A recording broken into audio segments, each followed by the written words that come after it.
तो गाइस मैं हूं आयुष और आप देख रहे हैं रेसल इंडिया। स्वागत है आपका आज की इस वीडियो में जहां पे हम बात करने वाले हैं आज फ्राइडे नाइट स्मैकडाउन की। जी हां, live from Madison Square garden New York, जहां पे होने वाला था ये मनी इन द बैंक के बाद कमाल का एपिसोड, ट्राइबल चीफ का ट्रायल, ट्राइबल कोर्ट। क्या यहां पे रोमन रेंज ने जवाब दिया? क्या उनको फाइनली टेक डाउन कर लिया गया है as the tribal chief, the head of the table, as the undisputed WWE Universal Champion? इसके बारे में हम बात करेंगे। Roman Reigns, this blood line story just keeps getting better. और भाई क्या कमाल, आज एक बार फिर से सिनेमा हमें देखने को मिला है। ऑलमोस्ट 40 मिनट की सेगमेंट ब्लड लाइन की ये स्टार्ट करती है स्मैकडाउन की, और एज का रिटर्न आज हमें देखने को मिला।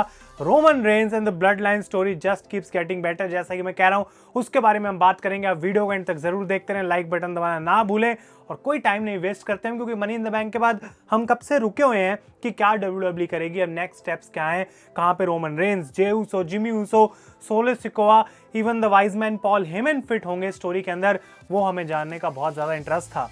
तो गाइज ये शो सीधा स्टार्ट होता है, बाहर आते हैं दी ऊसोस और वो माइक लेके बात करते हैं किस तरीके से रोमन रेंज को इतने टाइम से पिन नहीं किया गया था, किसी ने सोचा नहीं था ऐसा होगा। लेकिन guess what, money in the bank में क्या हुआ, Roman Reigns the tribal chief was pinned at money in the bank. और यहाँ पे वो कहते हैं कि आज रोमन रेंज का सारा सच बाहर आने वाला है और ये जो है ट्राइबल कोर्ट के अंदर हमें पता लग जाएगा। और बाहर आ जाते हैं Paul Heyman and solo Sikoa. Paul Heyman कहते हैं कि मैं जो हूँ काइंड ऑफ एक डिफेंडेंट की तरह, यानी कि रोमन रेंज के वकील की तरह आज काम करूंगा।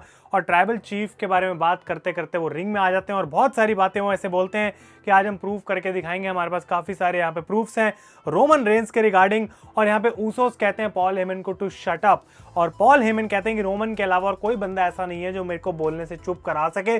और सोलो सिकोआ माइक पे हाथ रख देते हैं पॉल हेमन के, उनको चुप करा देते हैं। पॉल हेमन का रिएक्शन प्राइसलेस था, और सोलो ने इसलिए किया बिकॉज सोलो न्यू कि रोमन बाहर आने वाला है। पॉल हेमन को यहाँ पे कुछ बोलने की जरूरत नहीं है। सोलो जाके साइड में खड़े हो जाते हैं, माइक छीन लेते हैं पॉल हेमन से। ऊसोस भी होते हैं रिंग में, and out comes Roman Reigns. और रोमन रेंज अकेले आए अपने गोल्डन बेल्ट को लेके, पूरी उन्होंने एंट्रेंस करी, और ऐसा लग रहा था कि कहीं ना कहीं उनके दिमाग में डाउट है कि मैं यहाँ पे क्यों आया हूँ, क्यों मुझे यहाँ पे बुलाया गया है, आखिर मैंने ऐसा क्या कर दिया कि मुझे इस ट्राइबल कोर्ट में अपनी पेशी देनी पड़ रही है। और वो आते हैं रिंग में, सबसे पहले बोलते हैं मैडिसन स्क्वायर गार्डन एक्नॉलेज मी, और बदले में उनको चैंट्स मिलते हैं यहाँ पे यू गॉट पिन्ड की। Roman Reigns was pissed off, और यहाँ पे वो कहते हैं कि देखो भाई जो भी चीज़ हुई, जो लास्ट मैंने चेक किया था, I am still the tribal chief. ना तो जिमी ऊसो ट्राइबल चीफ है, ना जे ऊसो ट्राइबल चीफ है, नॉट येट, और ना ही सोलो सिकोआ ट्राइबल चीफ है। तो मुझे यहाँ पे किसके ऑर्डर पे ट्राइबल कोर्ट में पेश होना पड़ रहा है, मुझे कोई बताओ। क्या किसी और ने इस कोर्ट को ऑफिशियल करा है? क्योंकि जब तक मैं नहीं बोलूंगा मैं ट्राइबल चीफ हूं, ये ट्राइबल कोर्ट ऑफिशियल हो नहीं सकता है। तो रोमन रेंज का यहाँ पे ये सवाल था कि किसकी अथॉरिटी एक्चुअली इतनी है कि मुझे कोई कोर्ट के अंदर लेके आ सके। तो ऊसोस कहते हैं भाई जो भी तुमने किया, एक वीडियो पैकेज हम देख लेते हैं, और इस वीडियो पैकेज में पूरा दिखाया जाता है कि कैसे रोमन रेंज ने इतने टाइम से मिसट्रीट करा है ऊसोस को, पॉल हेमन को, सोलो सिकोआ को। और इस सारे पैकेज को देख के रोमन रेंज बोलते हैं कि देखो भाई, पहले वो हंसते हैं और कहते हैं मुझे कभी ऐसा इंसान बनने का कोई शौक नहीं था, वैसा इंसान मैं हूं भी नहीं, मुझे फोर्स करा गया था ये सारी चीजें करने के लिए क्योंकि मेरे पे इतना ज्यादा प्रेशर था, और अब तुम ये सारी मेरी वर्स्ट मोमेंट्स दिखा रहे हो और मुझे यहाँ पे तुम एम्बैरेस करने की कोशिश कर रहे हो।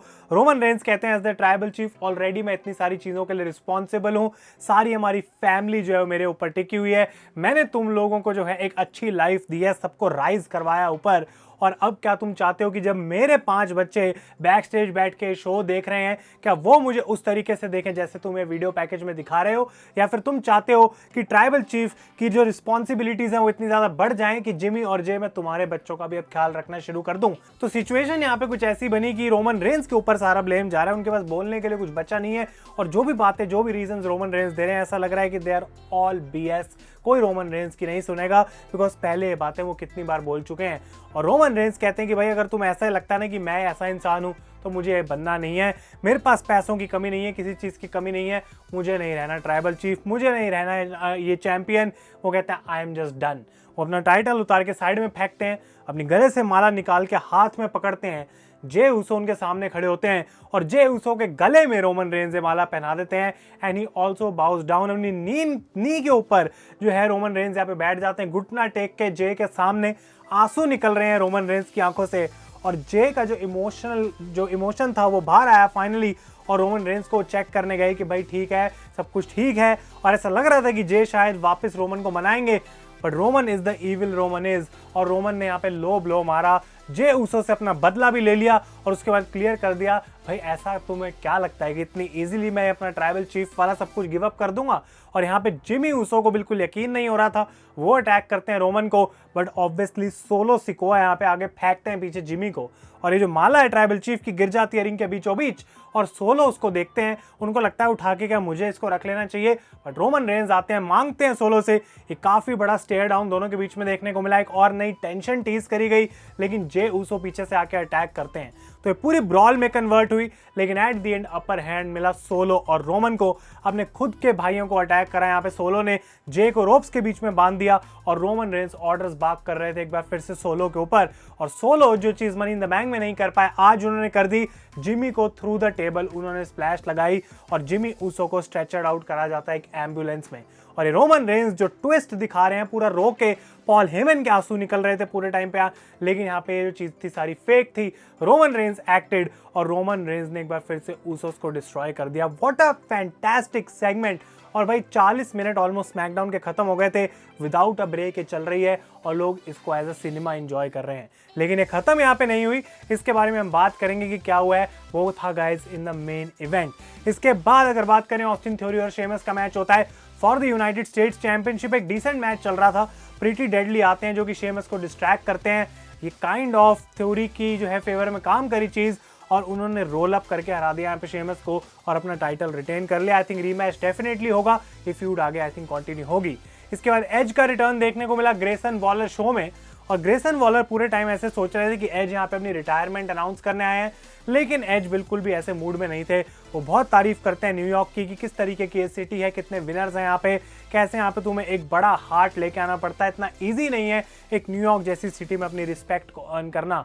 और एज उस चीज़ के लिए क्राउड के लिए बहुत ज़्यादा थैंकफुल थे। वो कहते हैं मेरा इतना टाइम बचा ज़रूर नहीं है, लेकिन ग्रेसन आज मैं यहाँ पे रिटायर नहीं होने वाला। इनफैक्ट मैंने अपर मैनेजमेंट से बात करी है और आज मैडिसन स्क्वायर गार्डन में एक मैच में लड़ने वाला हूँ, और वो मैच और किसी के नहीं बल्कि तुम्हारे अगेंस्ट होगा। तो ग्रेसन वॉलर को बहुत ज़्यादा लाइमलाइट मिल रही है, जो कि अच्छी बात है, बहुत इंप्रेसिव भी थे वो आज, लेकिन उनका मैच ऑफिशियल कर दिया जाता है for the main event against the rated R superstar Edge, जिसके हम अभी बात करेंगे। इसके बाद एजे स्टाइल्स का मैच हुआ कैरियन क्रॉस के साथ, जो कि बहुत ही प्लेन था।